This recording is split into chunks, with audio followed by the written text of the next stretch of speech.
সাম্মুহু হাসানান ফাইন্নাহু হাসানুল ওয়াজহি, তার চেহারাটা সুন্দর, নামটা হাসান রেখে ফেলো। বসরায় থাকে, এবার হাসান বসরি। এরকম একজন বুজুর্গ ছিলেন যার চোখে এত পাওয়ার ছিল যে জমিনে বৈশা আরশে আজিম দেখত। সুবহানাল্লাহ।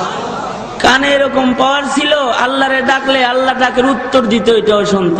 সুবহানাল্লাহ। হাতের মধ্যে এমন পাওয়ার ছিল যে লেখা কাউকে জান্নাতের সনদ দিয়ে দিত, না জান্নাতের সার্টিফিকেট দিয়ে দিত।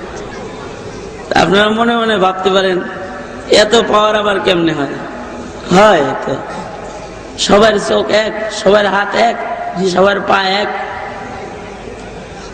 যারা চোখ দিয়া খৌফু খাসিয়াতে খোদাবন্দি নিয়া কান্দা কান্দা গুনার পর্দা সরায় ফেলাইছে, চোখের পাওয়ার বাইরে গেছে, বসিরত এসে গেছে।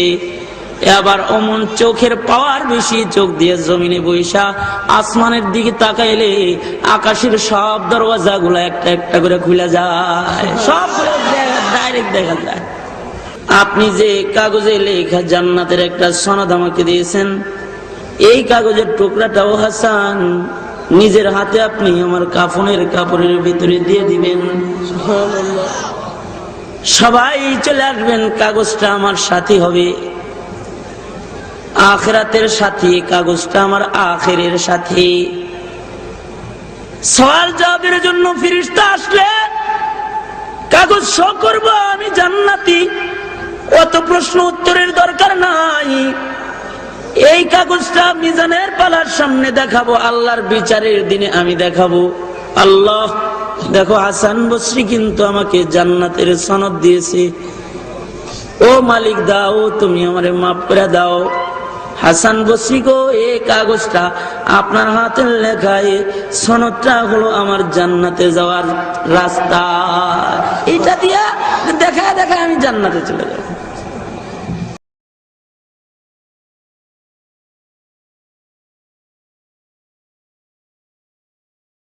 আমরা অনেক সময় গলাবাজি করি যে আমি এমন একজন বুজুর্গ নেককার আল্লাহওয়ালা পীর সাহেবের ভক্ত বা মুরিদ, তিনি জান্নাতে গেলে আমিও যাব। এরকম কথা কি সমাজে হয়? হয় না? হয় না? হয়। ভালো কথা। আমি একবার এরকম স্টেজে বসে বলছি যে আমার দাদা হুজুর জান্নাতে গেলে আমিও যাব, আমরা তার মত পথের উপর আছি।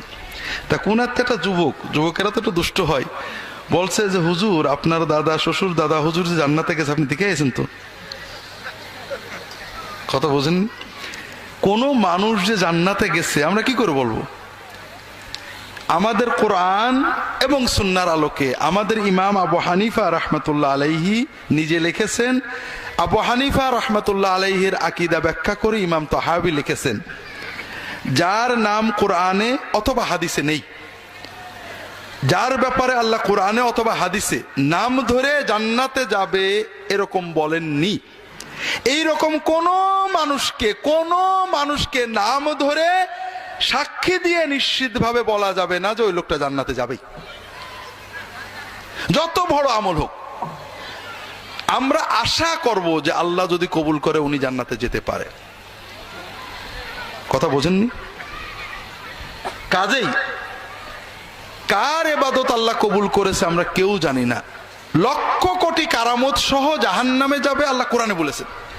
কোরআনে ওয়াতলু আলাইহিম নাবা আল্লাযী আতাইনাহু আয়াতিনা ফানসালাখা মিনহা ফাআতবাআশ শাইতানু ফাকানা মিনাল গাবিন। আল্লাহ নিজে বলছেন একজন আল্লাহর ওলিকে আল্লাহ নিজে কারামত আয়াত দিয়ে দিছিলেন, যা বলতো মুখ দিয়ে তাই হয়ে যেত, দোয়া কবুল হয়ে যেত, বৃষ্টি হতো, কারামত মজেজায় ভরা। আল্লাহর হুকুম অমান্য করার কারণে আল্লাহ টান মেরে সব ছিনিয়ে নিলেন, তাকে জাহান্নামের প্রতীক বানিয়ে দিলেন। কাজেই কে মরণ পর্যন্ত মাকবুল হয়ে মরেছে, কে জান্নাতে যাবে কেউ বলতে পারে না, গলাবাজি করলে হবে না। সহিহ বুখারীর হাদিস, আল্লাহ রসুল সাল্লাল্লাহু আলাইহি সাল্লামের দুধ ভাই ওসমান ইবনে মাযউন রাদিয়াল্লাহু তাআলা আনহু, আল্লাহর এত এত এত বড় বুজুর্গ নেককার মানুষ ছিলেন, জাহেলি যুগে যখন মদ খাওয়া হারাম ছিল না, তিনি কখনো মদ খাননি, কখনো মূর্তি পূজা করেননি। আল্লাহ রাসূল এত ভালোবাসতেন যে তার মৃত্যুর পরে তার লাশের মুখে চুমু খেয়ে চোখের পানিতে দাড়ি ভিজিয়ে ফেলেছেন, নীরব কান্নায় নিজে জানাজা পড়িয়েছেন, নিজে হাতে করে নিয়ে লাশ কবরে রেখেছেন। সেই ওসমান ইবনে মাযউন রাদিয়াল্লাহু তাআলা আনহু তার মৃত্যুর পরে মদিনায় যার বাড়িতে তার ভাই পাঠিয়ে দিয়েছিলেন, সেই ভাই তার স্ত্রী আফসোস করে বলছেন, শাহাদাতি আলাইকি ইয়া আবাল ইকদান লাকাদ আকরামাকাল্লাহ, আমি সাক্ষ্য দিচ্ছি ওসমান, নিশ্চয় আল্লাহ আপনাকে সম্মানিত করে রেখেছেন, অর্থাৎ কবরে তিনি ভালো আছেন, আমি সাক্ষী দিচ্ছি। রাসূলুল্লাহ সাল্লাল্লাহু আলাইহি ওয়াসাল্লাম শুনে ফেলেছেন, শুনে বলছেন, ওমা ইদরিক, তুমি কি করে জানলে কবরে ওসমান ইবনে মাযউন ভালো আছে? কবরে মানুষেরা কেমন থাকে আল্লাহর ওলিরা জানে না ভাই? বলতে পারে না? পারে না? পারে না? অবশ্যই পারে। বলে না অমুক জায়গায় কবর আছে, অমুক কবরে ভালো না খারাপ, বলেন না হুজুররা? বলতে পারে না? পারে না? বলেন না। পারে, আমাদের হুজুররা পারেন অন্তত। কিন্তু মুহাম্মদ রাসূলুল্লাহ সাল্লাল্লাহু আলাইহি ওয়াসাল্লামের সাহাবী তিনি বলছেন, ওয়াল্লাহি ইয়া রাসূলুল্লাহ লা আদরি, ইয়া রাসূলুল্লাহ কবরে ওসমান কেমন আছেন আমি তো বলতে পারবো না, আমার তো কোনো ক্ষমতা নেই জানার, তবে আমার একটা বিশ্বাস যে এত বড় নেককার মানুষ ছিলেন, আল্লাহ যদি তাকে ভালো না রাখেন, সম্মানে রাখেন, তাহলে কাকে রাখবেন? কথা বোঝেননি? তাহলে আমাদের হুজুররা পারেন, আর নবীর সাহাবীরা, তাহলে বড় বুজুর্গ কারা? ঠিক না? তাহলে আমাদের হুজুররা বড় বুজুর্গ, অথবা আমরা নাউজুবিল্লাহ বড় ভণ্ড? কথা বলছেন? আসলে ভাই এগুলো সব ভণ্ডামিতে চলে গেছে। কাশফ কারোর কোনো ক্ষমতা নয়। হঠাৎ কেউ হয়তো একটা কাশফ অনুভব করতে পারেন, এটাও শরীয়তের দলিল না। উনি দেখেছেন একটা লোক কবরে খারাপ আছে, এটা উল্টো হতে পারে, শয়তান দেখাতে পারে। কাজেই কেউ কবরে কি আছে বলতে পারে না, আর কাশফ কারোর কোনো ক্ষমতা নয়। যেটা বলছিলাম, আল্লাহ রাসূল সাল্লাল্লাহু আলাইহি ওয়াসাল্লাম এবার কি বলছেন, ওয়াল্লাহি ওয়া ইন্নী লারাসূলুল্লাহি ওয়া ইন্নী লাআরজু লাহুল খাইর ওয়া লা আদরি মা ইফআলু বি ওয়া লা বিকুম। আল্লাহর কসম করে বলছি, আমি আল্লাহ রাসূল হয়ে বলছি, আমি আশা করি যে ওসমানকে আল্লাহ ভালো রাখবেন, ভালো করবেন, কিন্তু কিয়ামতে কার কি অবস্থা হবে আমি মুহাম্মদ, আমি রাসূল হয়েও বলতে পারবো না। কথা বোঝেননি? সবকিছু কার হাতে? আল্লাহর হাতে। তা যেটা বলছিলাম ভাইরা, আমরা অনেক গলাবাজি করি, তবে নিজের ভালো নিজে বোঝা দরকার। নিজে ভালো নিজে বোঝা দরকার না? কবরে গেলাম, কবরে যাওয়ার পরে জীবনে অনেক ভালো কাজ করেছি, নিয়ত আছে কবরে গেলে ফেরেশতারা ফুলের বিছানা বসিয়ে দেবে, কিন্তু যে দেখলাম দরমুশ নিয়ে বসে আছে। আমি বললাম না, আমি তো অনেক কাম করছি।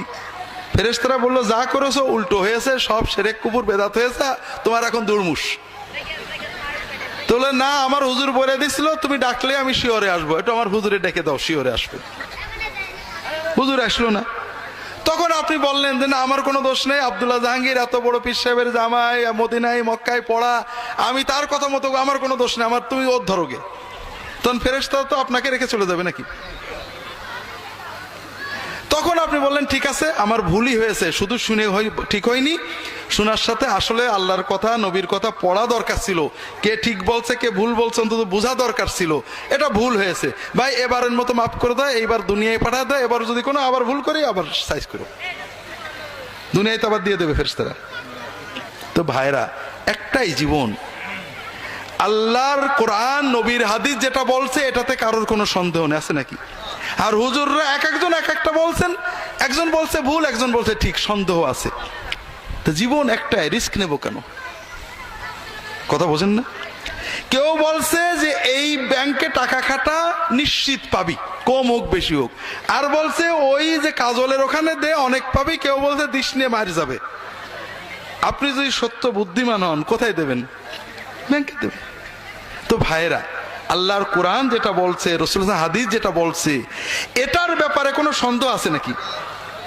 কাজেই আল্লাহর কোরআন নবীর হাদিস পড়বো, তবে মনে রাখতে হবে এটা পড়ে আমরা মুফতি হব না, আলেমদের কাছে যেতে হবে। তবে আপনি কোরআন হাদিস পড়লে কোন আলেম ভুল বলছে কোন আলেম ঠিক বলছে বোঝার ক্ষমতাটা আসবে। কথা কি বুঝতে পেরেছেন?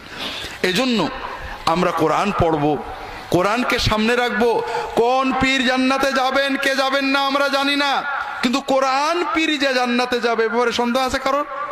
আল্লাহ রাসূল সাক্ষ্য দিচ্ছেন যে কোরআনকে তুমি মুর্শিদ বানাও, কোরআনকে তোমার ইমাম বানাও, এই কোরআন তোমাকে জান্নাতে নেবেই। তো ভাইয়েরা, কোরআন পড়তে হবে। সবাই অল্প হলো বেশি হলো কোরআন পড়বেন, কোরআন বোঝার চেষ্টা করবেন, হাদিস পড়বেন, হাদিস বোঝার চেষ্টা করবেন।